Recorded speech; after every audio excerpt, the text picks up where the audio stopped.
Hello everyone, मैं doctor Girish पिस्टा आप सभी का स्वागत करता हूं। आज हम लोग फ्रीडम मूवमेंट के अपने अगले दौर की तरफ बढ़ रहे हैं। पिछले वीडियोस में आपको पिछले क्लासेस बताया था कि किस तरीके से हमारा फ्रीडम मूवमेंट शुरू होता है 1885 के बाद, और वहाँ पर पहले नरमदली जो कांग्रेसी नेता थे उन लोग का आधिपत्य था। बाद में फिर जब कांग्रेस का विस्तार हुआ, नए नए नेता आने शुरू हुए, तो फिर नरमदल गरमदल को लेकर झगड़ा हुआ और कांग्रेस का बंटवारा हो गया। बंटवारे के बावजूद हमारे देश का आंदोलन चलता रहा। उसी समय बताया था कि राष्ट्रवाद का उदय विदेश में हो रहा था। 1905 में बंगाल विभाजन के खिलाफ जो पहला जन आंदोलन था, पहला पब्लिक मूवमेंट था, anti partition of Bengal movement, वो चला बहुत देरी से और उस आंदोलन को सफलता मिली। बताया था 1911 के दिल्ली दरबार से बंगाल विभाजन को रद्द कर दिया गया था। और उसी 1911 के दिल्ली दरबार में आपको बताया था कि एक और बड़ी घोषणा की गई थी कि भारत की राजधानी कलकत्ता नहीं दिल्ली होगी। और तीसरी जो महत्वपूर्ण बात दिल्ली दरबार की आपको बताया था कि इसी दिल्ली दरबार के लिए रविन्द्रनाथ टैगोर ने ये जनगणमन लिखी थी, जो जनगणमन आगे चल के भारत का नेशनल एंथम बनी, राष्ट्रगान बनी। रविन्द्रनाथ टैगोर देश के इकलौते कवि हैं, दुनिया के इकलौते कवि हैं जिनकी कविताएं दो देशों का राष्ट्रगान बनी, एक भारत का जनगणमन और दूसरा बांग्लादेश का हमार सोनार बांग्ला। खैर, इसके बाद हमारा फ्रीडम मूवमेंट जो था, आंदोलन था, वो बहुत मंथर गति से चल रहा था। इस आंदोलन में फिर से जो गति आई, फिर से जो तेजी आई, वो 1916 में आई और एक नए आंदोलन का स्वरूप लेके आई, जो हालांकि भारत से नहीं बाहर से प्रेरित था। उस आंदोलन का नाम था होम रूल आंदोलन या होम रूल मूवमेंट। ये जो होम रूल मूवमेंट था, इसका जो समय काल था 1916 में ये स्टार्ट हुआ। ये home rule movement basically Ireland से लिया गया था। आयरिश मूवमेंट चल रहा था, आयरलैंड का इंग्लैंड से टेंशन चल रहा था। तो आयरलैंड में वहाँ पर एक आयरिश नेता थे रेडमंड। तो आयरिश नेता रेडमंड वहाँ पर चला रहे थे होम रूल मूवमेंट। तो इस होम रूल मूवमेंट की जो डिमांड थी, इनका जो मूलभूत बातें क्या थे, उस पर आपको बताते हैं कि इन होम रूल वालों की जो डिमांड थी कि जैसे इंडिया है, भारत है, भारत पर कंट्रोल किसका था? ब्रिटेन का कंट्रोल था। तो इस होम रूल वालों की जो डिमांड थी, होम रूल मूवमेंट की जो बेसिक डिमांड थी कि ब्रिटेन का जो भारत पर कंट्रोल है वो बना रहे। इससे ये लोग मना नहीं करते थे कि ब्रिटेन का ऐसा नहीं चाहते थे कि आज़ादी हो। अभी भी होम रूल आज़ादी की डिमांड नहीं कर रहा था। ये चाहते थे कि ब्रिटेन का जो भारत पर कंट्रोल है वो बना रहे, उससे कोई मतलब नहीं, लेकिन आंतरिक मामलों में, यानी ब्रिटेन का भारत पर जो कंट्रोल हो, भारत पर जो नियंत्रण हो, केवल बाहरी मामलों में हो, एक्सटर्नल मैटर्स में हो। इंटरनल मैटर्स यानी आंतरिक जो मामले हैं उसमें भारतीयों को पूर्ण स्वायत्तता दी जाए। एक तरीके से इंटरनल ऑटोनॉमी की बात कही गई थी। सीधी भाषा में कहें तो विदेश मंत्री आपका रहेगा, गृह मंत्री हमारा होगा। होम रूल, होम यानी भारत है, ये हमारा घर है, इस घर के अंदर का शासन किसको दिया जाए? भारतीयों को दिया जाए, और बाहर से ब्रिटेन का नियंत्रण बना रहे। तो इसी को नाम दिया गया क्या? Home rule movement. ठीक, तो ये आयरलैंड से प्रेरित था, आयरिश मूवमेंट से प्रेरित था। रेडमंड ने इसकी शुरुआत की थी। भारत में ये जो होम रूल चला, इस होम रूल में दो बड़े नेता थे जिन्होंने इस होम रूल का नेतृत्व इंडिया में किया। एक बड़े नेता थे बाल गंगाधर तिलक और दूसरी थी एनी बेसेंट। एनी बेसेंट ध्यान रखेंगे, ब्रिटिश नहीं थे, आयरिश थे, आयरलैंड की थी, और आयरलैंड का ब्रिटेन से बनता नहीं था, वहीं से वो लेके आई थी इसको। तो यही दोनों नेता जुड़े हुए थे और इन लोगों ने आपस में संपर्क किया था। उन्हीं दोनों ने मिलकर होम रूल की शुरुआत की गई थी। हालांकि इसमें जो शुरुआत थी, दोनों ने समझौता किया था। पहले तिलक ने अपना शुरू किया, बाद में एनी बेसेंट ने शुरू किया। तिलक का जो होम रूल था, इनकी शुरुआत हुई थी 28 तारीख को, 28 अप्रैल 1916, जबकि इनके 6 महीने बाद एनी बेसेंट ने शुरू किया था। इनका जो होम रूल शुरू हुआ था सितंबर 1916, यानी पहले तिलक ने शुरू किया था, फिर एनी बेसेंट ने शुरू किया था। तिलक के होम रूल के जो इनके सेक्रेटरी थे वो थे NC केलकर, यानी सचिव की अगर बात की जाए, सेक्रेटरी की NC केलकर। और जो एनी बेसेंट का होम रूल था, तो एनी बेसेंट ने अपने जो होम रूल की स्थापना की, इसके सेक्रेटरी थे जॉर्ज अरुंडेल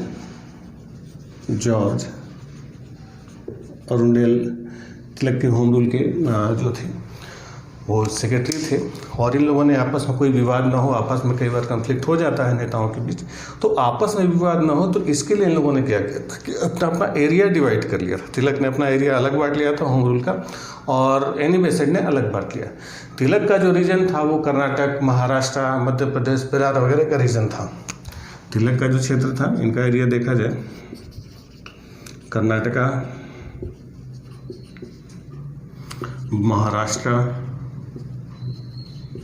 महाराष्ट्र में बॉम्बे का रीजन छोड़ के बॉम्बे में एनी बेसेंट थी, ठीक। बरार, ठीक। तो जो बरार का रीजन था यहाँ पे तिलक अपने जो इसके थे इस होम रूल को आगे बढ़ा रहे थे। मध्य प्रांत था, एमपी जो हमारा था, उसमें भी तिलक ही थे। इसको छोड़ के बाकी देश भर में किसकी जिम्मेदारी थी? वो एनी बेसेंट की जिम्मेदारी थी।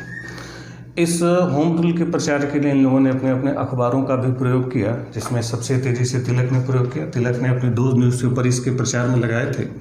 तिलक का एक अखबार था केसरी और इनका एक न्यूज़पेपर था मराठा।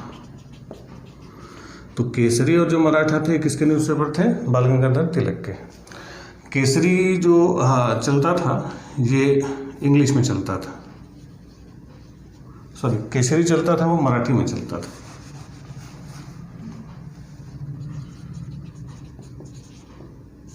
और जो मराठा था वो इंग्लिश था, इंग्लिश में न्यूज़पेपर चलाते थे। और इन्हीं अखबारों के माध्यम से इन्होंने अपने होम रूल का प्रचार किया। एनी बेसेंट ने भी 2 न्यूज़पेपर चलाए थे। इनका एक अखबार चला करता था न्यू इंडिया और दूसरा था कॉमनवेल्थ। तो ये न्यू इंडिया और कॉमनवेल्थ किसके न्यूज़पेपर थे? एनी बेसेंट के। और केसरी और मराठा जो थे ये तिलक के थे। इन्हीं के माध्यम से इन लोगों ने अपना होम रूल चलाया। और तिलक, हालांकि जो एनी बेसेंट का होम रूल था वो ज़्यादा विस्तार में था, ज़्यादा बड़े में था। ज़्यादातर बड़े बड़े जो नेता थे जैसे मोतीलाल नेहरू थे, तेज बहादुर सप्रू थे, ठीक है, मदन मोहन मालवीय थे। तो इस जैसे बड़े बड़े जो नेता थे वो इस एनी बेसेंट के आंदोलन से जुड़े हुए थे। तिलक का थोड़ा सा लिमिटेड था, क्योंकि तिलक के साथ कई लोगों का संघर्ष भी था, जैसे गोपाल कृष्ण गोखले जो नरम दलित थे, तो गोखले जी का तिलक के साथ बनती नहीं थे। तो गोखले जी की एक संस्था थी servants of India society, Bharat Sevak Sangh. तो गोखले जी ने अपने सर्वेंट्स ऑफ इंडिया सोसाइटी के जो मेंबर्स थे, तो सर्वेंट ऑफ इंडिया सोसाइटी के मेंबर्स होम रूल में भाग नहीं ले रहे थे, ठीक है। तो तिलक के कई सारे विरोधी थे, इस वजह से इनका जो क्षेत्र थोड़ा सीमित था। एनी बेसेंट का कोई विरोधी नहीं था उनका, बड़े पैमाने पर चला।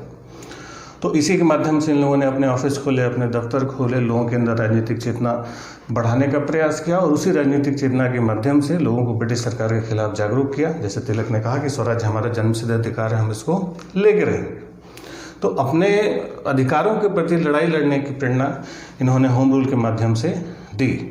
एनी बेसेंट ने भी कहा कि भाई भारत अब अपने अधिग्रहों के लिए अब घुटनों पर नहीं है, यानी भारत अब डिमांड करने के लिए घुटनों पर झुक के डिमांड नहीं कर रहा, बल्कि अपने पैरों पर खड़ा हो चुका है। पहले क्या था कि नरम दलीय आंदोलन थे, आपको बताया था कि बिल्कुल हाथ पैर जोड़ कर रिक्वेस्ट करते थे। तो एनी बेसेंट ने कहा कि भारत अब अपने घुटनों के बल पर नहीं खड़ा, अब अपने पैरों पर खड़ा है और अपना हक मांगने के लिए तैयार है। तिलक ने डिमांड की कि भारत उस बेटे की तरह है जो अब जवान हो चुका है। समय का तकाजा है कि बाप या पालक द्वारा अपने बेटे को उसका वाजिब अधिकार दे दिया जाए। यानी अगर ब्रिटिश सरकार भारत को पालन पोषण कर रही है तो अब भारत के लोग क्योंकि जागरूक हो चुके हैं, भारतीयों को उनका अधिकार अपने समय पर मिल जाना चाहिए। तो ये आंदोलन चला कुछ समय तक, लेकिन फिर कुछ समय बाद इस आंदोलन में फिर गति इसकी मंद पड़ गई। गति ये मंद पड़ी कि तिलक जो थे, तिलक आपको बताया था कि बड़े एग्रेसिव लीडर थे, तेज तर्रार नेता थे। तो इन्हीं को एक ब्रिटिश सांसद थे वेलेंटाइन शिरोल। तो वेलेंटाइन शिरोल ने तिलक को भारतीय अशांति का जनक कहा, फादर ऑफ इंडियन डिस्टर्बेंस। तो जब वेलेंटाइन शिरोल ने तिलक को भारतीय अशांति का जनक कहा तो इस बात से तिलक नाराज हुए और उनके ऊपर मुकदमा करने के लिए लंदन चले गए और उनके ऊपर महानानी का मुकदमा कर दिया, ठीक। तो जब डिफॉर्मेशन का केस किया लंदन ने तो उसके लिए तिलक ने, तो उसके लिए तिलक कहाँ चले गए? लंदन। जब तिलक इसको छोड़ के लंदन चले गए तो इनका मूवमेंट समाप्त हो गया। उधर एनी बेसेंट को भी ब्रिटिश सरकार की तरफ से 1917 में अरेस्ट कर लिया गया, गिरफ्तार कर लिया गया इसी होम रूल आंदोलन के लिए। तो जो एनी बेसेंट के लीग थे उन लोगों ने आंदोलन शुरू करने की कोशिश की, लेकिन उससे पहले ब्रिटिश सरकार ने उनको जेल से रिहा कर दिया। और फाइनली 20 अगस्त 1917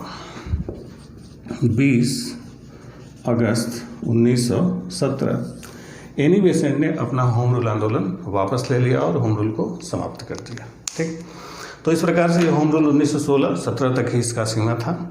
अब ये जो होम रूल था, हालांकि इसको कोई बहुत खास सफलता नहीं मिली, लेकिन उस दौर में जब भारत में कोई भी राजनीतिक गतिविधि नहीं थी, नरम दली जो राजनीति थी वो अब पुरानी पड़ती चली जा रही थी, तो एक राजनीति का माहौल बना के रखा था। और इसी के बाद जब गांधी जी आते हैं, कहा जाता है कि महात्मा गांधी जब भारत की राजनीति में प्रवेश करते हैं तो महात्मा गांधी की राजनीति में प्रवेश करने के दौर में के पहले दौर में क्या उसकी शुरुआत में इस होम रूल मूवमेंट ने उनके लिए एक बैकग्राउंड तैयार रखा था। राजनीतिक कार्यकर्ता लोगों के अंदर राजनीतिक जागरूकता जो जगाने का काम था ये इस होम रूल मूवमेंट ने किया और आगे कुछ नया ये नहीं कर पाए।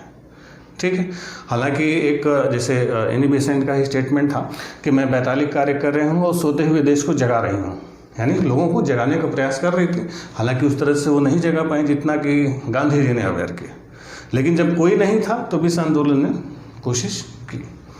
खैर, और इस होम रूल आंदोलन का एक और प्रभाव पड़ा कि इसी होम रूल के इम्पैक्ट से जो भारत का जो नरम दलीय आंदोलन था, जो नरम दली धड़े के नेता थे, आपको बताया था मॉडरेटर्स जो थे नरम दल गरम दल वाले, तो नरम दली जो थी इसके बाद से बिल्कुल शांत हो गया और नरम दली राजनीति जो थी वो समाप्त हो गई, क्योंकि नरम दली आपको बताया था कि सीधे सीधे ब्रिटिश सरकार से टकराने का साहस नहीं करते थे। तो इसलिए अब यहाँ से अब लोगों ने डिमांड करनी ब्रिटिश सरकार से शुरू कर दी थी। यानी अब तक हम मांग नहीं करते थे, लेकिन अब क्या होने लगे थे, डिमांड होनी शुरू हो गई थी।